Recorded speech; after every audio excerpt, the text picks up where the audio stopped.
The room was quiet, save for the soft tick of the antique clock on the mantel and the muted hum of Los Angeles traffic outside the windows. Danielle Evans sat still on the velvet settee, a silk eye mask over her face, her hands folded neatly. In her lap, like a porcelain doll put on display. The gauzy curtains filtered the sunlight into a gentle gold, touching her skin with warmth she pretended not to feel. Somewhere down the hall, her husband's voice sliced through the stillness, low, conspiratorial, edged with the kind of intimacy he hadn't used with her in months. She didn't flinch. That was part of the performance. Marcus laughed, that breathy, boyish laugh he used when he wanted something. No, she's resting. Still can't see a thing. It's been ... Rough, he said, his voice laced with mock concern. But I'll call you later. Can't talk long. She's always listening. Danielle's fingers curled slightly, the only betrayal of the tight not forming in her chest. So it was true, or at least close enough.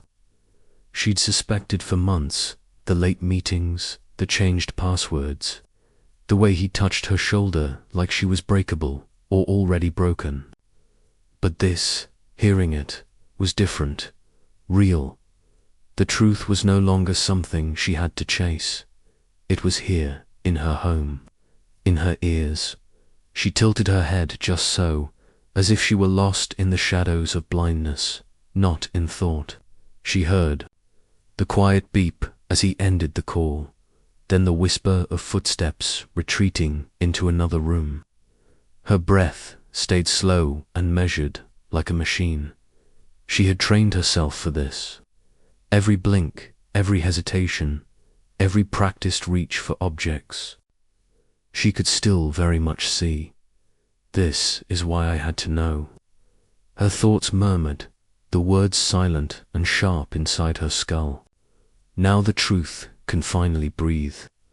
Her accident had been staged, not entirely elaborate, but believable enough. A minor crash on the Pacific Coast Highway, a concussion, trauma-induced blindness. The media had eaten it up. The brilliant, young CEO of a billion-dollar startup struck down at her peak. The public rallied. The board stepped back. Sympathy, like flowers, came in bundles. All while she sat perfectly still, letting the illusion grow around her like ivy. But this moment, here in her own home, hearing Marcus lower his voice like a teenager sneaking around his parents, this was why she needed to watch without being seen. She needed to listen without the burden of confrontation. And now she had proof, not the kind that fits neatly into court records or scandalous headlines, but the kind that festers in the quiet of a marriage and kills love slowly. Her lips parted, barely. She thought, for a second, about removing the mask, about saying something, anything. Instead, she sat there, blind to the world by her own choosing, and finally, for the first time in a long time, truly able to see. Danielle Evans had always been the type to build her own stairway when no one offered a ladder. Born in Lagos and raised in suburban Maryland by a mother who cleaned offices at night and studied for her nursing boards by day, Danielle learned early that nothing was handed out. You took it, earned it, or went without. By the time she was 28, she had turned a modest app idea into a data analytics powerhouse. She didn't just break glass ceilings, she shattered them, melted down the shards, and built something entirely new. Investors called her brilliant. Tech blogs called her the next Elon. But behind the accolades and the funding rounds, there was Marcus, the man who saw her before anyone else did. They met at a mutual friend's art show in DC, back when Danielle was still bootstrapping her startup from a rented basement. Marcus, a freelance architect with an eye for detail and a knack for storytelling, was unlike anyone she'd known. He wasn't intimidated by her ambition, or at least, that's what she believed at the time.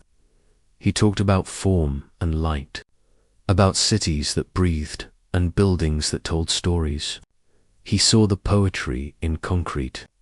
She saw in him a rare softness, an ease she hadn't known she needed. Within a year, they were married. Her company had just landed its first major round of funding, and Marcus was drawing up blueprints for boutique cafes and eco-condos that rarely got built. At first, it was easy. He supported her late nights and long flights, waiting up with wine and takeout, bragging about her in rooms she wasn't in. But slowly, quietly, the shape of their marriage changed. He stopped showing up to her product launches. He rolled his eyes when she mentioned another feature release or a growing user base. Must be nice, he'd mutter as he scrolled through emails, his own projects stalled or rejected. When she offered to connect him with her real estate clients, he waved it off. "I'm not your charity case, Donnie," he said once, sharp enough to sting. And yet, it was her money that funded his studio, bought his design software, paid for the renovation of the guest house he turned into a workspace.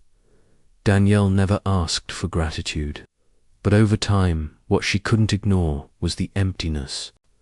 How he pulled away when she succeeded, how his touch became more obligatory than affectionate. He wasn't cruel. That would have been easier to confront. Instead, he became vague, distant, emotionally unreadable. When she brought up the silence between them, he'd brush it off, kiss her forehead, and promise a weekend getaway that never materialized. Now, she sat in their Bel Air mansion, a place more museum than home, pretending to navigate a world she could no longer see. The accident had been fabricated, a deliberate act of desperation. She needed to catch truth in its raw form, without pretense. She couldn't trust what Marcus said to her face anymore. But if he believed she couldn't see, maybe he would finally show himself. Tara, her assistant, was the only one who knew the full extent of the plan. Loyal and sharp, Tara handled media statements, managed Danielle's schedule, and helped coordinate the web of white lies needed to keep the illusion alive. "You sure this is the way?" She'd asked that first night after the fake hospital discharge. Danielle had simply nodded. "I need to know what's real." Ruth, the private nurse assigned to Danielle's recovery, was another matter. Older, discreet, and unnervingly observant, Ruth wasn't the type to ask too many questions, but she was always watching. She noted Marcus's late arrivals and early exits. She lingered a little too long in doorways when he was in the room. Danielle couldn't tell if Ruth suspected something was wrong with the blindness itself, or just with the marriage. Either way, Danielle felt the weight of all her choices pressing against her ribs. She had built empires and led teams of hundreds, but now she was alone in the one place she had no control, her own home. And this home, though beautiful, felt more like a trap each day. The art on the walls, all curated by Marcus, mocked her. The cold marble floors whispered of secrets she couldn't yet name. There was a time when she thought they were equals. Now, she wasn't sure if they were even on the same side. The silence between them had become a third presence in their marriage, vast, sharp, and loaded with the things neither dared say aloud. Danielle didn't know yet what she was going to do with the truth once she had it, but she was done pretending, not to feel the fracture growing beneath her feet. The blindness may have been a lie, but the doubt was real, and that, more than anything, terrified her. The house was still, cloaked in the velvet hush that only comes after midnight in the hills. Danielle lay in the master bedroom, Her body curled under the weighted blanket Marcus had insisted would help her adjust to the trauma. Her eyes, hidden beneath the silk mask, were wide open. Sleep hadn't come in days, and tonight she didn't expect it to. Her mind was too loud, too busy retracing every detail, every shift in Marcus's voice, every touch that had gone cold. That's when she heard it, the soft creak of the hallway floor, the muffled click of the office door closing, and then his voice, low and tender in a way it hadn't been with her in months. At first, she thought it was just another business call. He often spoke to clients late, especially when time zones didn't align. But something about the way he said baby made her stomach turn. It was the intimacy in the word, the familiarity, not playful or ironic, but practiced. He laughed softly, then said, "She'll never see this coming." Silence. Then, "I feel free now that she's not watching me." Danielle's blood ran cold. The silk mask suddenly felt like a gag, like a shroud.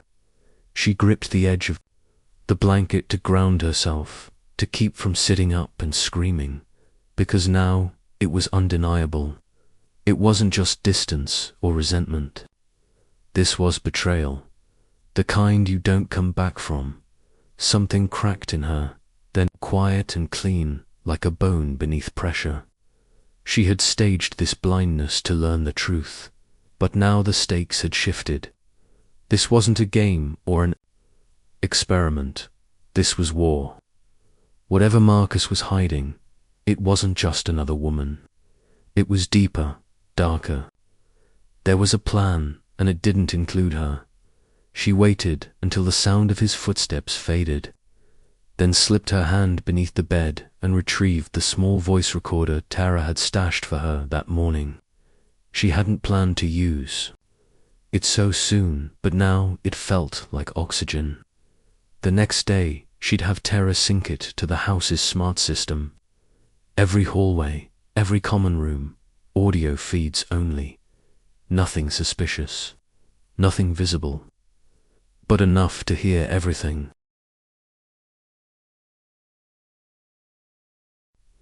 When she called Tara the next morning, her voice was calm, surgical.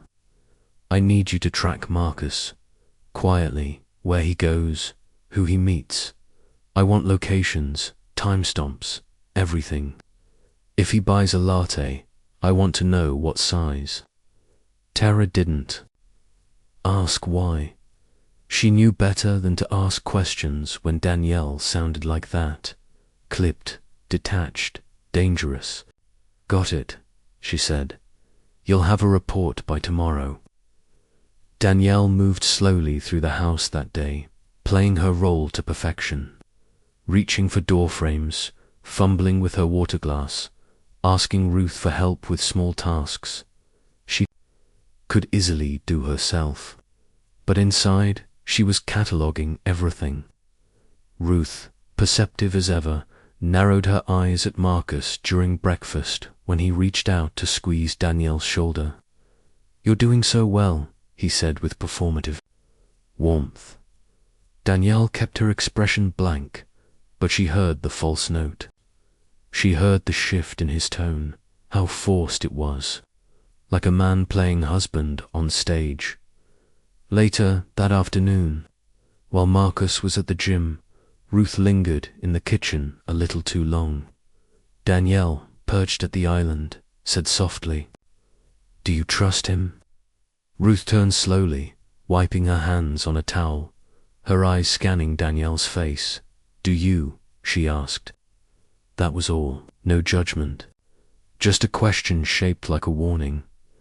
That night, Danielle placed the recorder inside the vent near Marcus's office. She moved like a shadow, barefoot and silent, guided by moonlight and memory. Every step felt heavier than the last, but her mind was sharp, calculating. Whatever this was, whoever baby was, Danielle intended to uncover it all. Not just the affair, not just the lies. She suspected something bigger was happening. Financial betrayal, strategic manipulation, maybe even sabotage. She had built her company by trusting her instincts, by seeing patterns in the noise. And now, every gut feeling screamed the same truth. This man was not who she thought he was. The plan had begun with a question. Now it was a mission. She would find out everything. And when she did, she wouldn't confront him. Not yet. She would wait. She would let him talk, lie, plot, thinking she was blind. And when the truth was undeniable, when she had all the pieces, that's when she would finally let him see. The days blurred together, a slow, suffocating march through shadow and silence. Danielle moved through her home like a ghost, her eyes hidden behind the ever-present silk mask, her voice soft, her footsteps quieter still, but inside, she was a storm. Each morning brought new truths wrapped in whispered recordings and Tara's careful research.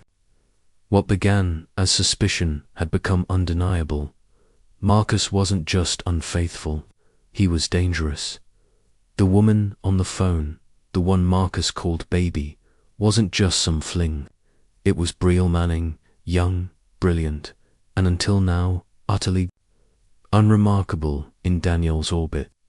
A junior legal counsel at her company, barely 3 years in. Danielle had even mentored her once, offering advice on navigating a male-dominated boardroom. And now Brielle was in her home, in her marriage, in her business, conspiring with Marcus to rip it all away. The recordings said everything. Danielle couldn't bear to imagine. She signs whatever I put in front of her, Marcus said on one late-night call. She's too proud to ask for help. All I have to do is pretend to read it to her. Brielle laughed, that same tight, shallow laugh Danielle had once thought of as nervous charm. If we move fast, the board won't question it until it's too late. The disability, it's perfect. No one wants to challenge the blind widow, Danielle's. Hands trembled as she replayed it, knees tucked to her chest in the library, the only room that still felt like hers.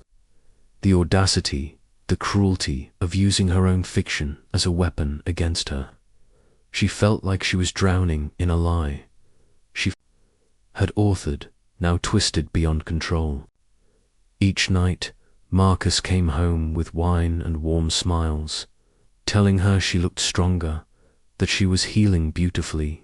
Then he'd test her, dropping a glass just inches from her feet to see if she flinched, snapping his fingers near her ear, brushing past her with no warning. Once, he stood at the door and waved silently. She could feel it, his presence, watching, waiting, playing predator to a prey he believed was blind. She didn't react, not once. That was her power now, denial by precision, but the toll of the performance was steep. Alone in the bathroom, Danielle would collapse against the cool tile, tears streaming down her cheeks in silence. She would whisper to the air, to her mother's memory. "What did I do wrong?" she asked once, staring at her own reflection, half seen through cracked vision beneath the masts. "How did I let him so close?" Her mother's voice didn't answer, but Danielle felt it, that old strength, that burning, buried instinct. To survive at all costs. Ruth became an anchor in the chaos. Quiet, deliberate, always watching. She caught Marcus one afternoon deleting Danielle's emails from her laptop. The screen turned just enough for him to think no one would notice. Ruth stepped into the room with a tray of tea and paused just long enough for Marcus to stiffen. Their eyes locked. "You shouldn't be touching her private correspondence," she said, her voice level. Marcus smiled too icily. "She asked me to handle a few things.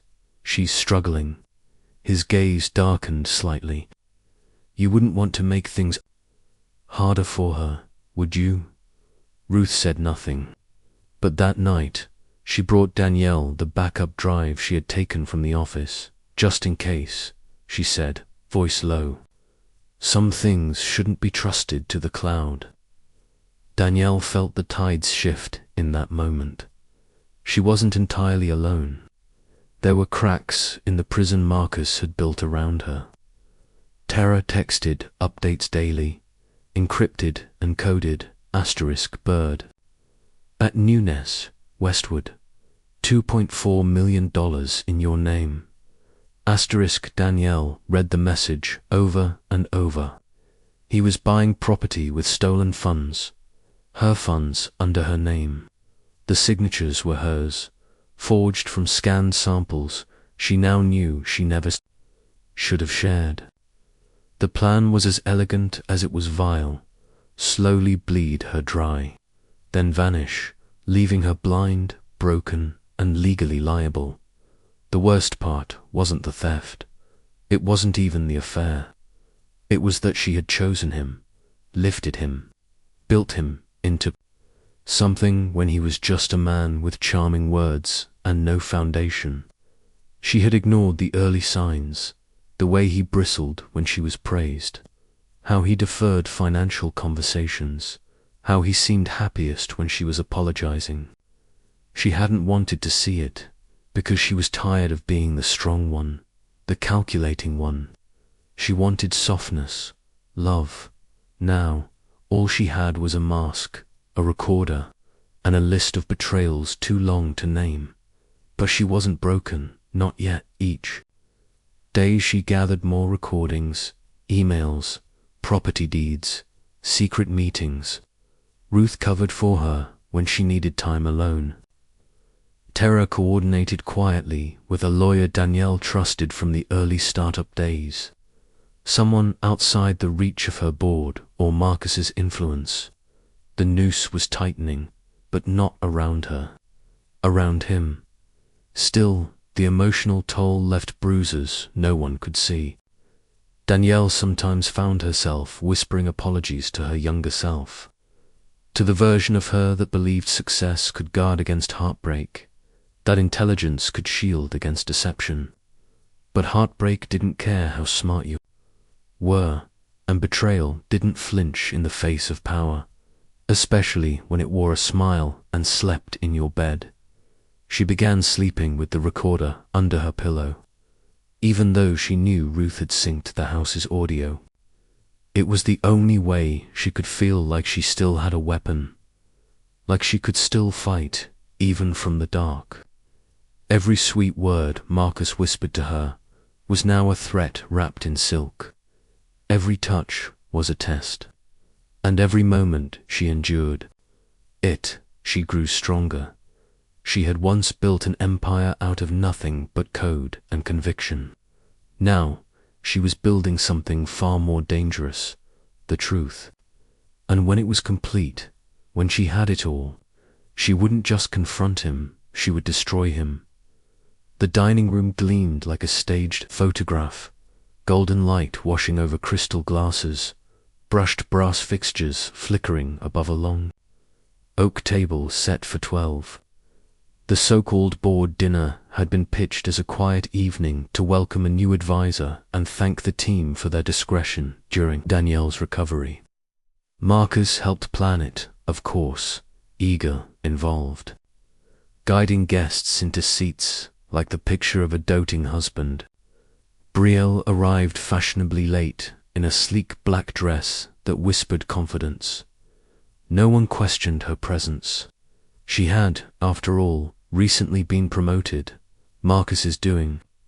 Danielle sat at the head of the table, as always, silk mask in place, hands resting delicately in her lap like a woman still healing. The image was flawless. The trap was set. Dinner progressed with polite conversation and cautious toasts. Marcus made a show of cutting Danielle's steak for her, whispering small encouragements. You're doing so well, everyone's proud of you. He was composed, smiling, controlling the narrative. Brielle sat just down the table, laughing a little too hard, at one of the advisor's jokes, her eyes darting to Marcus every few minutes, as if checking for permission to relax.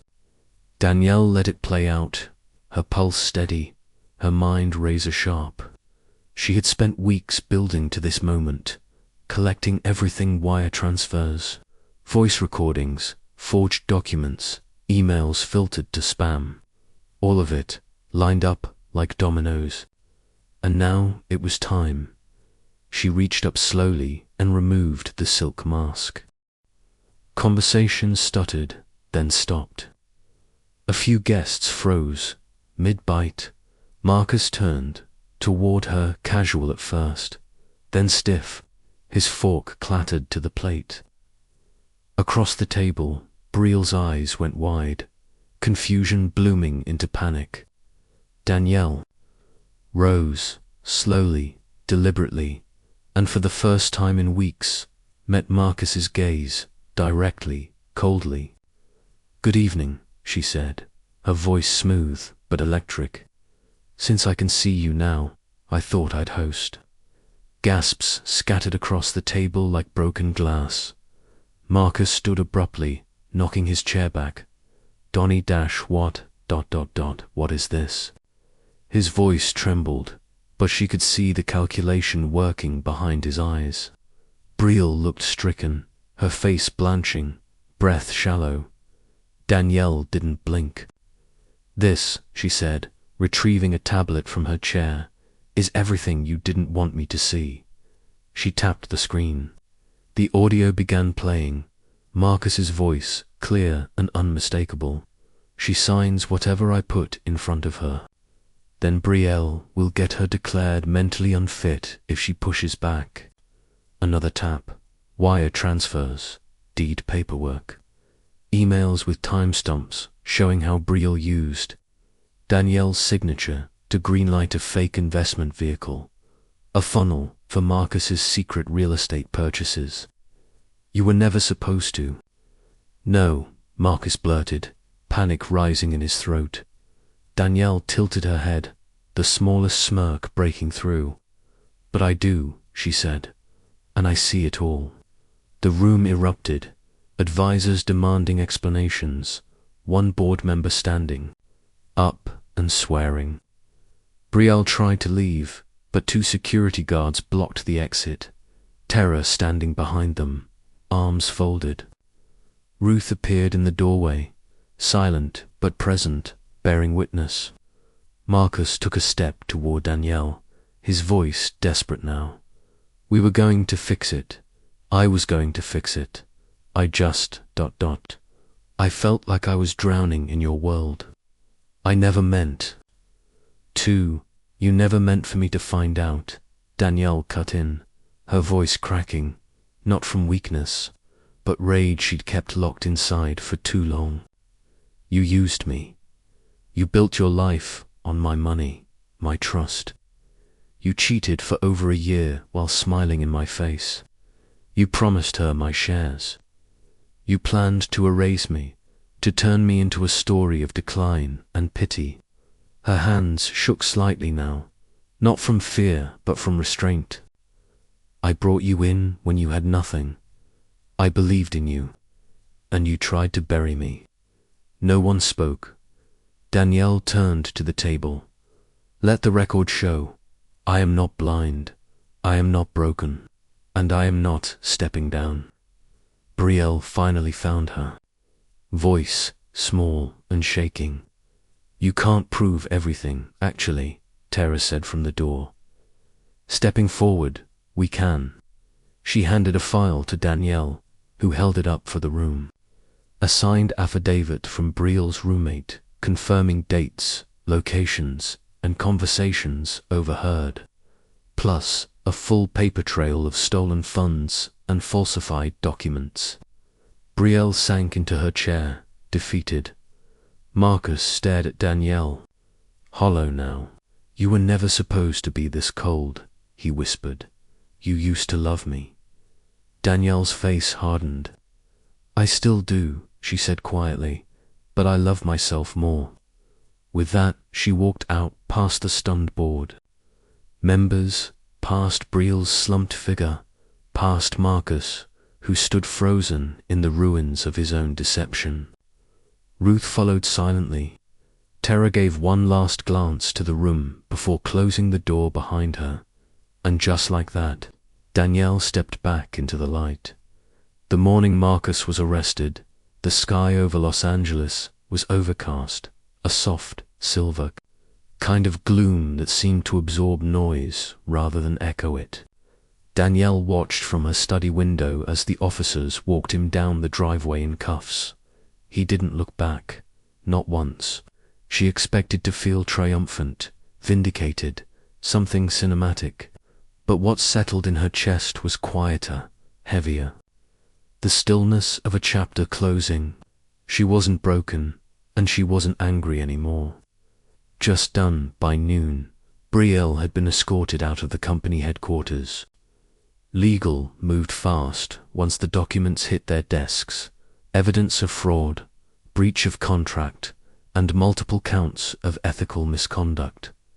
Disbarment followed swiftly. Danielle didn't speak publicly, didn't grant interviews. She simply issued a single internal memo thanking her team for their continued integrity and resilience, then disappeared into silence. The headlines were relentless. CEO catches husband's betrayal by faking blindness. Asterisk, tech genius outsmarts Khan in her own home. Everyone had something to say. Some called her brilliant, others called her ruthless, but none of it mattered. She staved off social media, off camera, until she dared 2 months later. Danielle stood on stage in front of a darkened theater in Chicago, lights warm on her skin, her heart calm. Her talk was titled, Asterisk, What I Saw When I Pretended Not to. Asterisk, she wore no mask, no script, just truth. I built a company with my eyes wide open, she began, but I built a marriage with them shut. Not physically, not literally, but emotionally, intentionally. I chose to believe things that felt good rather than things that made sense. I chose silence to keep peace. I chose denial so I wouldn't lose someone I loved, even when that love was costing me everything else. She spoke of power, not the kind in headlines, but the quiet kind women are trained to ignore. She spoke of trust and how easily it can be weaponized. She spoke of control, how it wears many faces, a gentle laugh, a dismissive word, a forged signature. The talk went viral within days. It wasn't just the scandal that drew people in. It was the grace with which she exposed the quiet horror so many had lived. It was the clarity in her voice. After the applause died down, as Danielle stepped off stage, a woman approached from the shadows near the wings. Her hair was darker now, shorter than she remembered, but her presence was unmistakable. Leona, Danielle asked, voice catching. Her sister smiled through tears. Took you long enough to start calling people back? Danielle laughed, the first real one in weeks, and folded into her sister's arms. They held each other for a long time. No explanations, no blame, just two women finding their way back to the place where love could be safe again. Later, that night, Danielle returned to her hotel room alone. She poured a glass of water, kicked off her heels, and sat by the window, looking out at the city lights, unblinking, fearless. There was no mask now, no performance, no man in the next room waiting to test her. She breathed in deeply, fully. Her vision was clear. Not just the sight returned to her eyes, but the vision of her life, unclouded by illusion, untethered from guilt. She wasn't interested in revenge. She didn't need anyone to burn. What she wanted, what she had finally claimed, was her voice, her peace, and the knowledge that she'd made it through without losing the best parts of herself. Danielle Evans had once faked blindness to see the truth. Now, she moved forward with her eyes wide open. The sky was painted in soft streaks of peach and lavender as the sun crept over the edge of Danielle's backyard, casting golden light across the dewy grass. She sat, curled in a woven chair, barefoot, wrapped in a cotton robe, her hair loose around her shoulders, for the first time in what felt like a lifetime. She wasn't bracing for anything, not a headline, not a betrayal, not the weight of pretending to be fine. Just the quiet, honest breath of morning. Tara stepped out with 2 mugs of tea, her smile sleepy and warm. "Didn't think you'd be up this early," she said, handing Danielle her favorite blend. Danielle smiled. "Didn't think peace would feel like this." They sat in easy silence, watching the light grow. Somewhere across the garden, birds began to stir. Tara scrolled her phone. Ruth sent a note. Said thank you. For believing her, for protecting her job. Danielle nodded, eyes soft. She saved me in ways I didn't even know I needed. The old Danielle, the one who'd carried every burden with a clenched jaw and a perfect smile, would have waved it off, but not this version. This Danielle accepted help, spoke softly, and trusted her instincts again. Later that week, in the quiet setting of a filmed interview, Danielle faced the camera with nothing to prove. The host had asked her what she'd learned to the headline. Everyone always wanted. Danielle took a breath, let the silence stretch. Then she said, calmly, clearly, "Sometimes it's not what you see, it's what you choose to ignore." But not anymore. The camera lingered on her face.